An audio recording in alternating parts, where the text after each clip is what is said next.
بسم اللہ الرحمن الرحیم۔ السلام علیکم ورحمۃ اللہ وبرکاتہ۔ تمام دیکھنے والوں اور سننے والوں کی خدمت میں گزارش یہ ہے کہ میرے ایک جاننے والے اٹلی میں موجود ہیں، ان سے جب میں نے وہاں کے حالات کے بارے میں دریافت کیا تو جو معلومات انہوں نے دی ہیں وہ میں آپ سے شیئر کرتا ہوں۔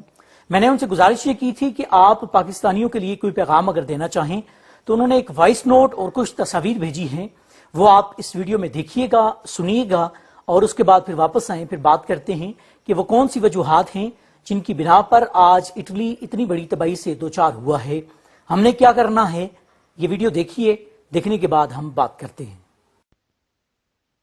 السلام علیکم، میں ایک پاکستانی ہوں اور میں اٹلی کے شہر بریشیا میں مقیم ہوں۔ جیسے کہ آپ لوگ اٹلی کے حالات سے بخوبی واقف ہیں، میں اٹلی کے اس صوبے میں مقیم ہوں جو سب سے زیادہ وائرس سے متاثر ہے۔ ہزاروں کے حساب سے یہاں اموات ہوئی ہیں، جس کی وجہ صرف لاپرواہی اور غیر سنجیدگی تھی۔ میرا پیغام تمام پاکستانیوں کے لیے ہے، خدا را اس مرض کو مذاق مت سمجھیں، احتیاط کریں اپنے لیے اور اپنے پیاروں کے لیے۔ یہ مرض یا تو چھوٹی عمر کے بچوں یا پھر بوڑھوں کو زیادہ متاثر کرتا ہے، یا ان لوگوں کو جو صحت کے لحاظ سے کمزور ہوں۔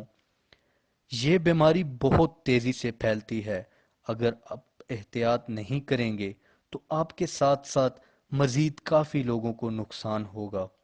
میرا مقصد آپ کی دل آزاری کرنا یا آپ میں خوف پھیلانا نہیں ہے۔ بے شک ہم مسلمان ہیں، ہم موت سے نہیں ڈرتے، لیکن موت ایسی بھی تو نہ ہو کہ جس کا غسل بھی نہ ہو۔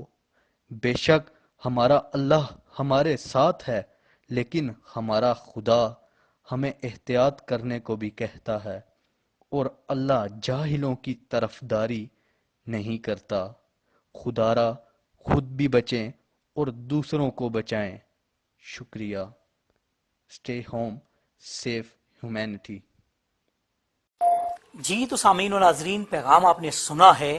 انہوں نے ایک ہی گزارش کی ہے کہ اپنے گھروں میں رہیں، اور میری بھی ریکویسٹ ہے تمام دیکھنے والوں سے، سننے والوں سے کہ بلا ضرورت آپ گھر سے باہر مت نکلیں، اپنے بچوں کو گھر میں رکھیں، اپنا اور اپنے خاندان کا بہت زیادہ خیال رکھیں۔ یہی ایک طریقہ ہے کہ ہم اس موذی مرض سے بچ سکتے ہیں اور دوسروں کو بھی بچا سکتے ہیں۔ اپنی دعاؤں میں، اپنی محبتوں میں یاد رکھیے گا۔ اللہ حافظ و ناصر۔